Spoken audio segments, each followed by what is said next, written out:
Have you ever thought, I trust them so much. I don't need to read the contract. I know it's fine. I'll just sign it. Or have you ever said, I don't need to look at the financial reports. I'm sure that everything is fine. There's enough money in the bank. Or have you ever said, they came referred by a friend. I don't need to interview them. Let's just hire them. If you have done any of these things, thought any of these things, or things like them, today's podcast is for you. I am Melissa Franks. I'm the host of the Opt-In podcast, and this is where we go from surviving to thriving inside of business. And specifically, this is where I get to talk to you as your on-call COO and explore topics that are often causing big problems in your business and you don't even realize it. Today, we are talking about the little mistakes that create big problems later on. And this is something that we could talk about at length. This is something that could become a series if we wanted to in the podcast, because there are hundreds, if not thousands, of little tiny mistakes that are made in business every single day that down the road, if made over and over and over again, compound and create massive problems. I am speaking today to the entrepreneur or the employee in a small business or the decision maker somewhere that has a plate so full that they choose every day where to focus their attention. And when you're having to make a decision between focusing right or focusing left, what ends up happening is you make little tiny mistakes for the sake of moving quickly. And those little tiny mistakes can have really, really, really major impacts. Today, we are going to be talking about a handful of those. I think I've got 7 or 8 here. We'll see what we get to. And where we're going to be talking about these specifically is inside of small business. These absolutely show up in large corporations too. And the one thing that I will say is that the large corporations have figured this out. They actually know how to mitigate risk. They have entire departments and executives whose sole purpose in life is to make sure that any risk that's inside of the business is well understood and documented and managed, and ideally obliterated. They spend tens of thousands, hundreds of thousands, millions of dollars annually just on the topic of risk. And corporations know how to do this really, really well. This is why there are processes and procedures and rules and checks and balances. And frankly, this is why they move a little bit slowly at the beginning of activities, because they are so proficient, because they are masters in the topic of risk management. Small businesses and entrepreneurs alike know that wealth loves speed. They know this empirically. They have seen it become a reality in their lives. And because wealth loves speed, often what we don't realize is that the kryptonite for wealth is lack of attention to detail. And we're going to dive into that today specifically. The first little tiny mistake that we are going to make is not reading the fine print. You have a contract with everybody, personally and professionally. You just may not realize it. Think back to the last time you bought a subscription for something. Maybe you have a subscription for Canva or G Suite, or maybe you even pay Meta for that little blue check on your Instagram account. Every time that you have said, yes, I want to buy this thing and I'm going to pay a subscription, I'm going to pay you monthly, you go through a series of steps, and at some point, you're asked to check a box that you understand the terms and conditions. When you check that box, you've said, I've read the contract. When you check that box, it's stored somewhere, and it says this person, before they made this purchase, understood what they were getting into. Question for you. When was the last time that you clicked the hyperlink and actually read the terms and conditions? I wager never. And this is because we've all become a little bit jaded. The first time that checkbox ever appeared, we said, oh, the terms and conditions, we have to read through them and do all the things and make sure we understand what's going on. And then as you kept buying things on the internet, you realize those terms and conditions always said kind of the same thing. And you got it. You know, they're not responsible for any actions you take, and you've got it, right? You understand what those terms and conditions are. Here's the thing. The terms and conditions for every single subscription you buy are slightly different. They can be 95% the same, and there are 2 to 5% difference, and that difference is monumental. It's the difference between you being able to pay monthly for a subscription that's actually an annual subscription and cancel at any time versus having to pay for the full year. It could be the difference between them warning you something's going to auto-renew and it just auto-renewing anyway. It can be the difference between whether the data you store in their system belongs to you or them. Those terms and conditions are incredibly important. And where not reading the fine print can really become problematic, because let's be honest, if you're challenged with the way that Google's terms and conditions are laid out and you want to negotiate with them, they're not going to give you the time of day. They're just not. We have to live with Google's terms and conditions and Canva's terms and conditions, and you fill in the blank.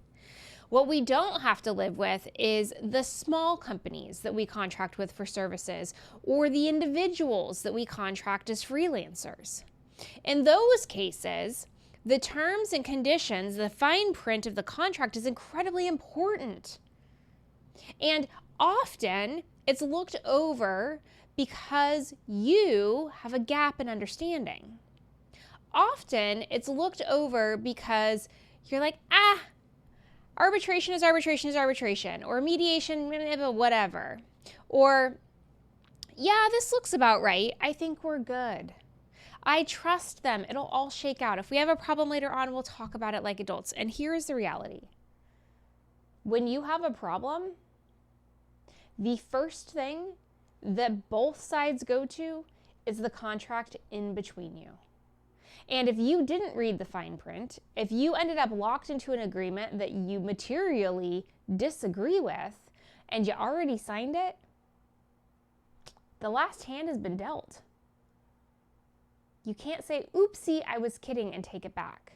So it's incredibly important that every time you sign a contract, whether it's checking a box with Google and Meta, or it's a contract with a freelancer or a small business that you are getting a service from, you must read every section. And you must understand. You must read for understanding. And if you do not understand, this is one of the few times that I will recommend to you, one of the few, to hire legal counsel.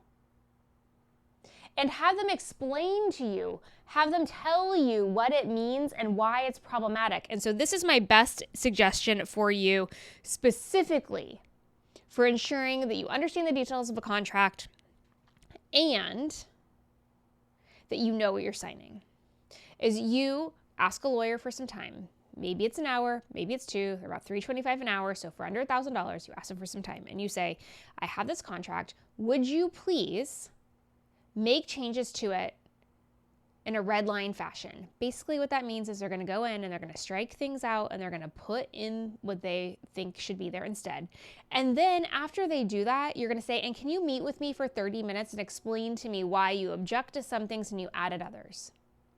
And when you do this once or twice or 3 times, so maybe you've spent $3,000 or $4,000 as you've gone through this a couple of times over, what was once confusing and what was once an area where you had no understanding, the legal counsel has now trained you. So at a minimum, when you are presented with a contract, you understand why you would prefer to have binding arbitration versus mediation. You understand why the jurisdiction for where conflicts are going to be resolved is important. You understand why termination language and clauses are so incredibly necessary. You understand why you can't put a non-compete clause in a contract anymore. They help you understand how to protect your IP by bringing in counsel at the beginning and leveraging them to teach you what to look for and to teach you about the terminology and the things that must be in specific types of contracts. You learn, so you don't have to keep paying them $1,000, but now you know. And instead of avoiding the details and potentially ending up in a situation where you've paid hundreds of thousands of dollars for legal counsel and you've sat through mediation only to have a judgment fall on you because those details matter, you've now set yourself up for success. You know that contract is going to at least be balanced, if not in your favor, and you understand what it's going to look like if there's a dispute. The devil is in the details, and you want to politely disinvite the devil. The second mistake that we're going to talk about is letting contracts lapse. So I want to preface that last one and this one with I am not a lawyer. I do not have my JD. Also, I am not a CPA. I am not a tax attorney. I am not any of those things. I am speaking to you from practical 25 years plus of expertise and knowledge, being inside of big businesses and understanding how this stuff works. I ran a procurement organization for multiple years that had over $100 million annually and I spent a lot of time looking at contracts. And I spent a lot of time managing disputes. And the one thing that I can tell you empirically is that if you end up in a position where a contract has lapsed, you are vulnerable as the business owner or as the business. Because there is nothing keeping that person or that business working with you at the level of quality that they need to be. There is nothing protecting your interest in that period. There is nothing during that period of time that says we're going to protect your IP and everything is your work product and we're going to take care of your trademark. You're in la land. Now, the best thing that you can do is you can create a contract and you can create a fail-safe to say that it automatically renews, or you can create a contract that says that these terms and conditions will continue to carry forward for 30 days past the expiration date in order to allow for renewal of the contract. You can do a lot of things and your legal counsel can help you figure those things out. But when you end up in a position of Sally Sue's contract ended on the 1st and it's now the 15th and you're trying to renegotiate, you've lost leverage. So now Sally Sue has the leverage. She's going to ask you for more money. She's going to ask you for more money and work less. She's going to change all the things in the contract that she doesn't like because she knows she's got you. She knows she has leverage. In addition, if Sally Sue was off building something unique and bespoke for your business during that period of time, she can say, well, it's my thing. I wasn't under contract with you. If you want it, you have to buy that from me too. All of a sudden, you've got Sally Sue who you have to pay twice as much as you paid a month before because she knows she's got leverage and she wants you to pay out of pocket one time for the thing that she was building for you that should have been under the contract, but it wasn't because you didn't have one. Letting contracts lapse is a huge exposure. It also opens you up potentially for legal action for treating them like an employee. It opens you up to legal action for not paying them on time.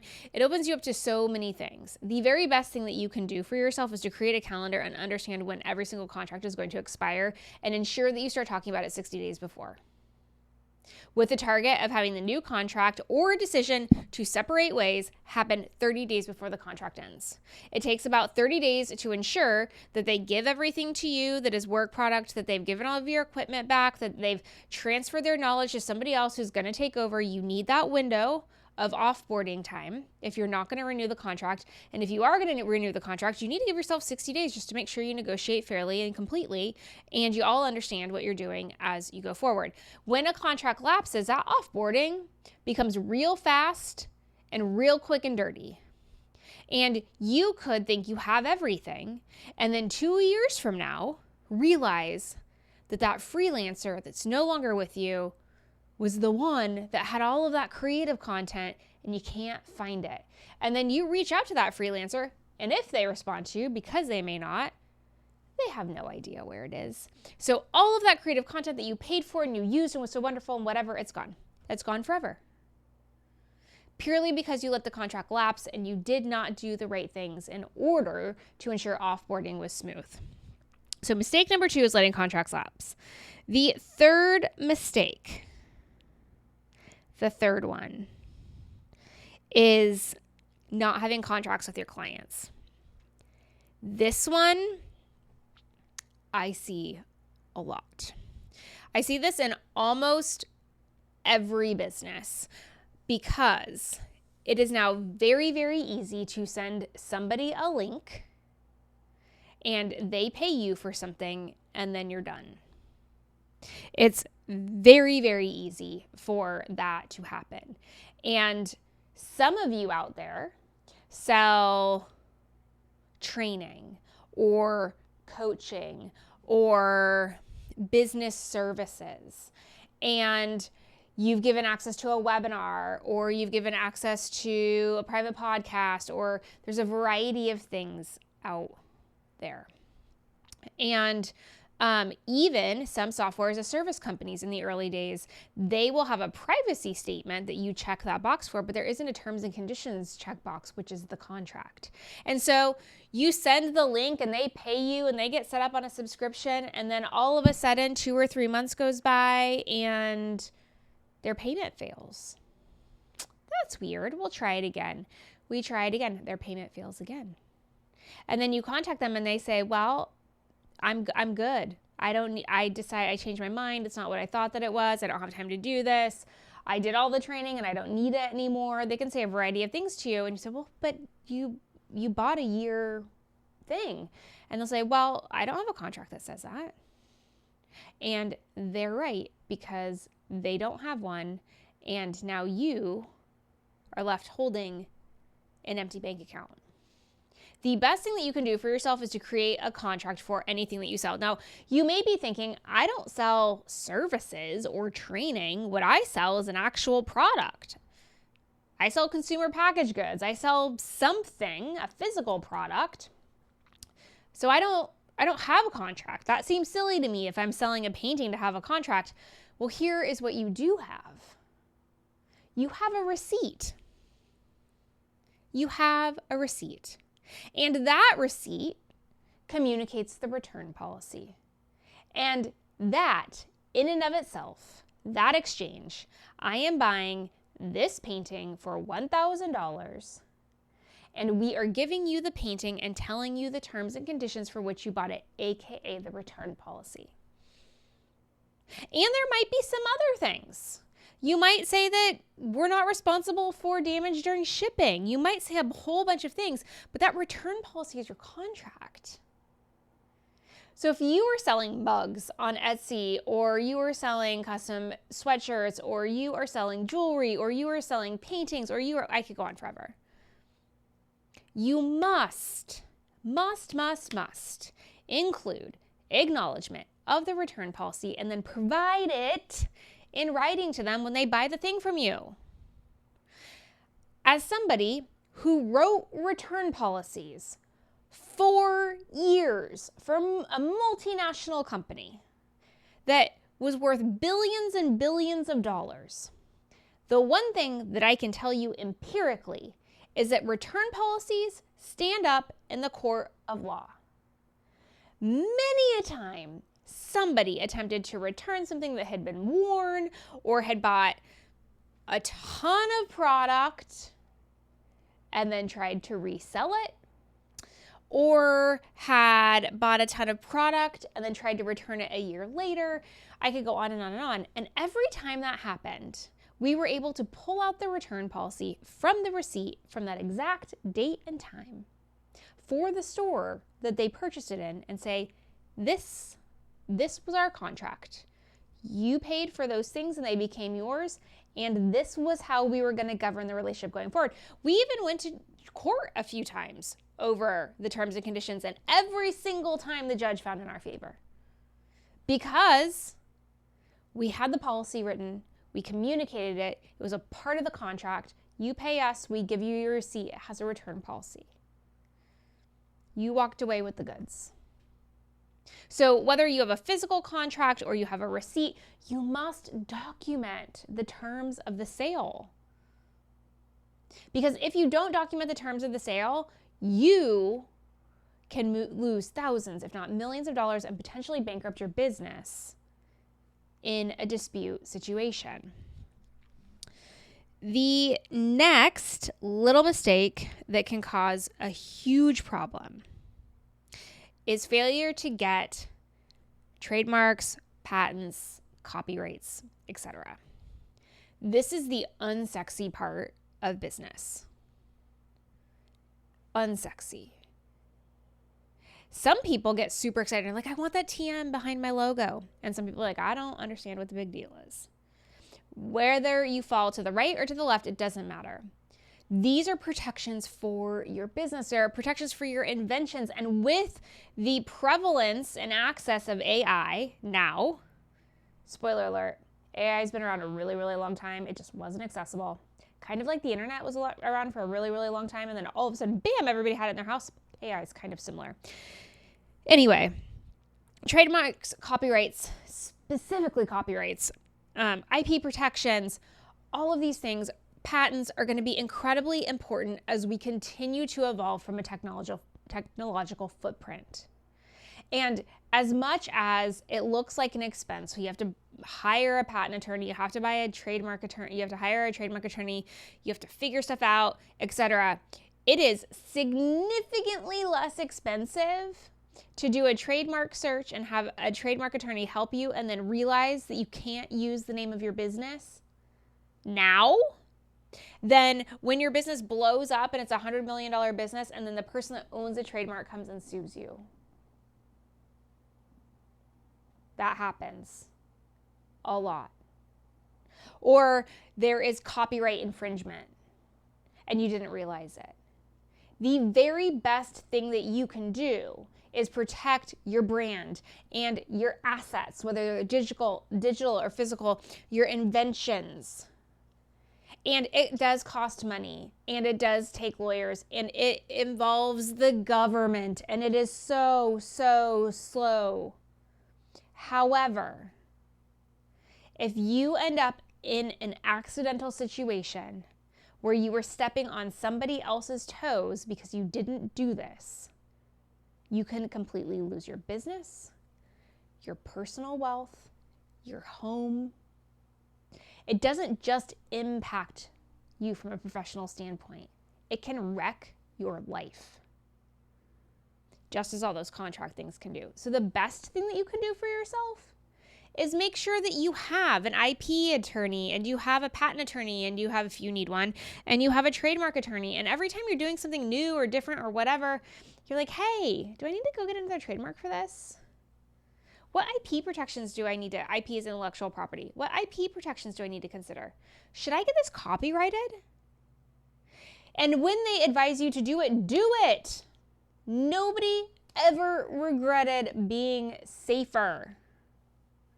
Nobody had regrets around that. You know what they did have regrets around? Taking risk, being fast and loose, experimenting, and just seeing what happens.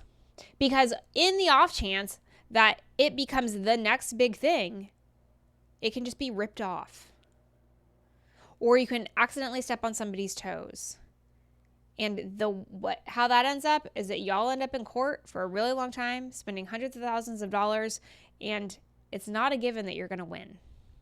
So the little mistake is not getting a trademark or a copyright or a patent or protecting your IP.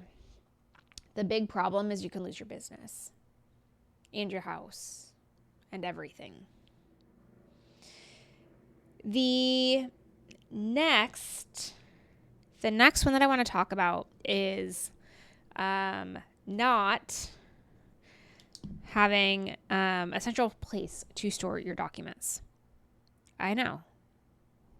That doesn't sound fun either. Here's the thing. It takes about 2 seconds to create a shared drive in Google. And if you create a shared drive in Google and then you give all of your employees and all of your freelancers access to the shared drive, and you make it required that everything that they make goes in that shared drive, you will always have access to everything that you paid somebody else to do. Full stop. Let me say that again. It takes like 2 seconds for you to create a shared drive in Google. And when you tell all of your freelancers and all of your employees that that's where they must store everything, it means that you have access to everything that they create forever. When you don't do that, when you make the little mistake of not giving specific direction on where to store things, then everybody creates their own process. Some people like to store stuff in Dropbox. Some people like to store stuff in Google. Some people have Microsoft O365 installed and they're storing it in the Azure cloud. Some people have access to Amazon Web Services and they've storing stuff over there. Some people are old school and they love saving it on their desktop and their C drive. Everybody is different, and when not given instructions on what to do, they'll do what they're most comfortable with. And then it becomes incredibly cumbersome because you have people potentially duplicating work because they don't know where to go to find the thing that's already been built. There is nowhere for anybody to look and see, has somebody done this before? Was there a draft of this? Is there thoughts? Is there a way or a method to have this happen? There's nowhere for new people to go to get a lay of the land because stuff is stored all over the place. And when somebody leaves, there is a high likelihood that your stuff is leaving with them. And if it doesn't leave with them, they're going to pick it up and they're going to email it to you, and then you've got to figure out what to do with the mess. This one is so easy to solve. You do not need a complicated folder structure. You do not need a complicated backup procedure. So store it here and then store it here. You don't need naming conventions. You don't need anything complicated. You just have to tell everybody where to put the stuff, and it needs to be somewhere where you have complete control and access over the stuff that's placed there. The end. It completely eliminates the risk when you do that. Otherwise, the risk is insurmountable. The risk is that you have people coming and going and you're paying 2, 3, 4, 5, 6, 7 times for the same thing to be built over and over and over again. It means that you could pay for work product and then never actually get it. It means that you could be paying for work products that's used one time and then you want to reuse it 3 years from now and you can't because you don't have it. It could mean that you avoid a conversation around who owns the creative. They go off and run with it. You want to use it later, and then they sue you for using something that they thought was theirs. See back earlier conversation around contracts. Just give them a place to freaking store it. And make sure everybody has access. And the thing with most of these storage facilities is you can decide who can get into what. So if you have a freelancer that supports you from a human resources perspective, you don't have to give the entire organization access to the human resources folder. Maybe just you and the freelancer need it. But if you have a creative director that's a freelancer and everybody needs the creative assets, cool. Then you give everybody the access. You get to choose, but you don't get to choose when you don't create a single place for all of it to go. Okay. Now, the next couple are people related. The last 3 that we're going to do are people related, and I want to tie them all up into a bow with this. So the first one is that you have people working for you and they do not have a job description. Now, this is really, really, really easy to have happen because if you are looking for an employee or even a freelancer, you go onto LinkedIn and you can fill out some boxes and write some things, and voila, you have a job posting. You can do that on Upwork, you can do it on Craigslist, you can do it all over the place. You can create a job posting, you can interview people, and never actually need to have a formal job description. A formal job description is nothing more than a role description, who the role reports to, what the requirements of the role are, what the requirements, the skill requirements are. So what do they have to have from a education or certification or technical skills perspective, and how you're going to measure performance. That's really it. It's a narrative document. It could be one page or 2. It's not complicated, but it has very important information because it's talking very specifically about the scope of the role, and it's giving specificity around what is expected from a skill and delivery standpoint and how you're going to measure if those expectations have been met. So you can hire a bunch of people, whether they're temporary or they're permanent, and have them working for you without a job description. And everything can be completely fine because maybe you hired A players and they're knocking it out of the park. And you could be hiring for roles where you don't actually know what they're supposed to do. You have no idea. And you could have a whole team of people right now that don't have job descriptions and you're not sure how to proceed. So I'm going to give you a couple of scenarios if you, in fact, are in this position where you don't have job descriptions. Now, why do you need a job description? Before I tell you how to fix it, let me tell you why you need it. The reason that you need it is because whether the person is temporary or an employee, you're going to need to be able to evaluate performance. The only way that you can evaluate performance is if you both have the same expectation and understanding of what the role is and is supposed to be doing. Full stop. The job description does that. In addition, if performance is not meeting expectations, it gives you a place to go to say, in your job description, you are supposed to be posting on social media 5 days a week. Over the last 2 months, you have been posting 2 days a week. You are not delivering on the expectation in your job description. What's going on?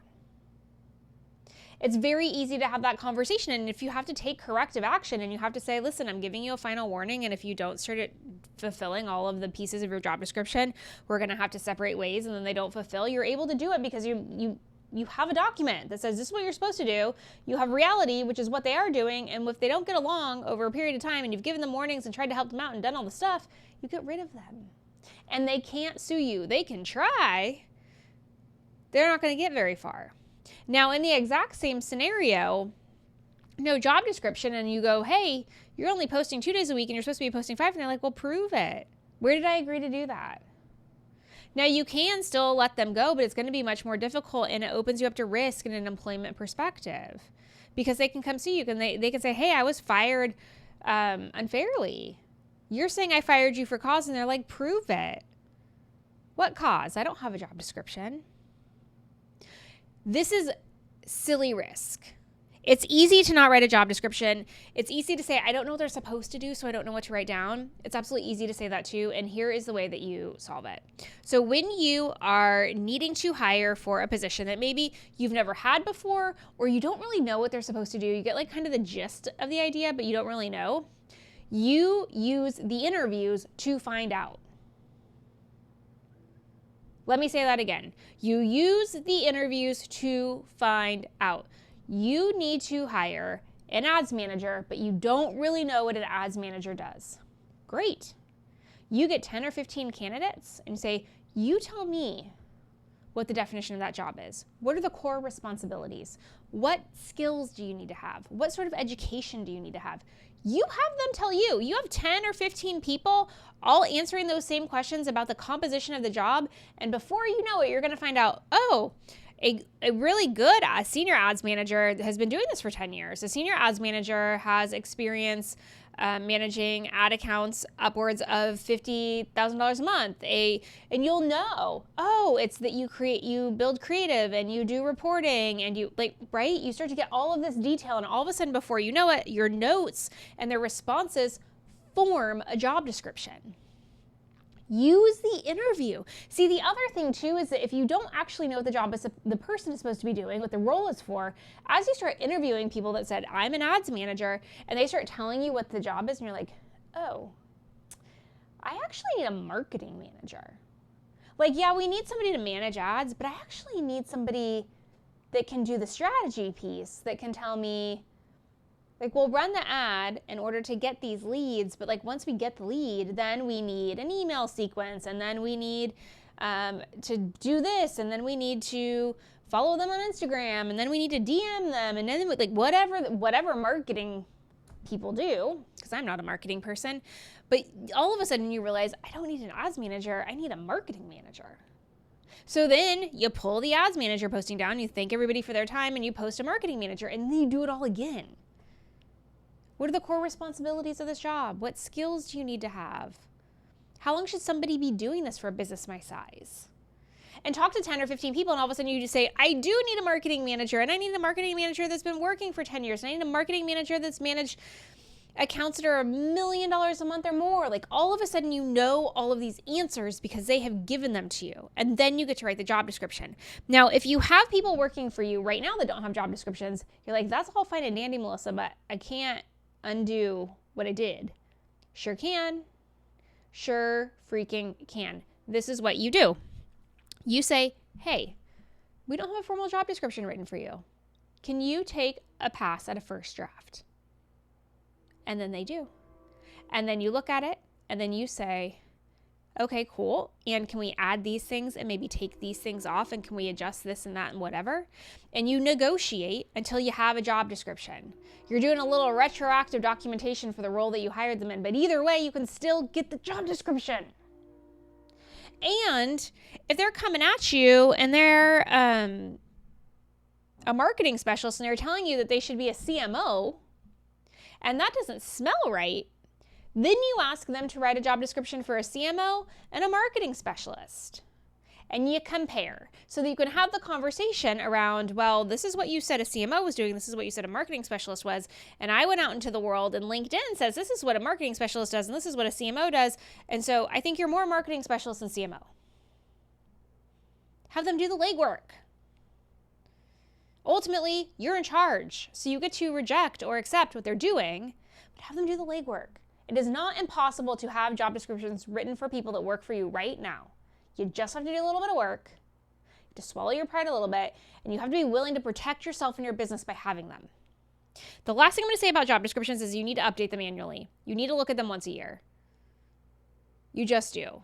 Because the roles will change. You'll learn more. You'll say, that operator doesn't actually do that. Marketing does that now. Or the operator doesn't do that. We have an admin person doing that now. Like, you have to move stuff around sometimes, especially as your business grows. But look at them once a year and make sure they're still accurate. Okay, so that's the job description. The thing right on the heels of that is that the next little mistake is not setting performance targets. It's really easy to set big goals for the company, have a bunch of KPIs, a company dashboard, carry metrics, etc. It is significantly more difficult for each person to say, like, how are you going to measure your performance? How are we going to know that you're doing your job correctly? And those are critical because it makes having a conversation about performance so very, very easy. It just does. And if you don't have performance metrics, some of those conversations I was talking about before, when you get into a place of like, hey, you're underperforming or you're not performing to meet expectations, they say, well, how do you know that? Prove it to me. And you can't actually prove it because you have no baseline of comparison.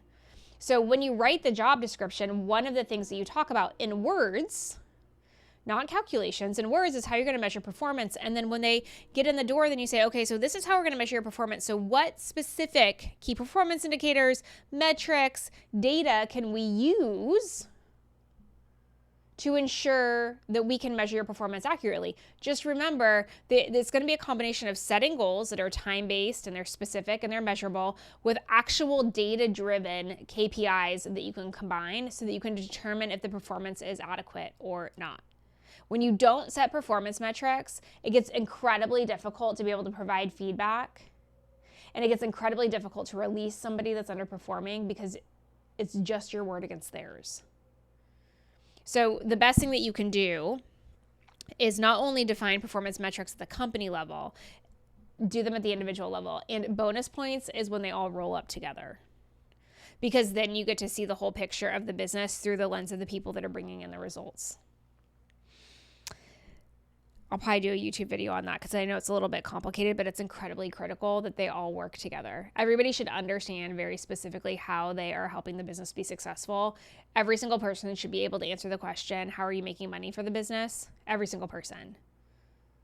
And if they can't answer that question, then there's likely a misunderstanding about what they do and how it's connected to the mission, what they do and how it's connected to the bottom line, what they do is connected to top line revenue. It's not just the salespeople that make money for the company. Everybody does. So getting those performance metrics set up so that they understand the correlation is incredibly important. And then the last thing that I'm going to say here, this mistake, it freaking happens so often in small business, is paying people late.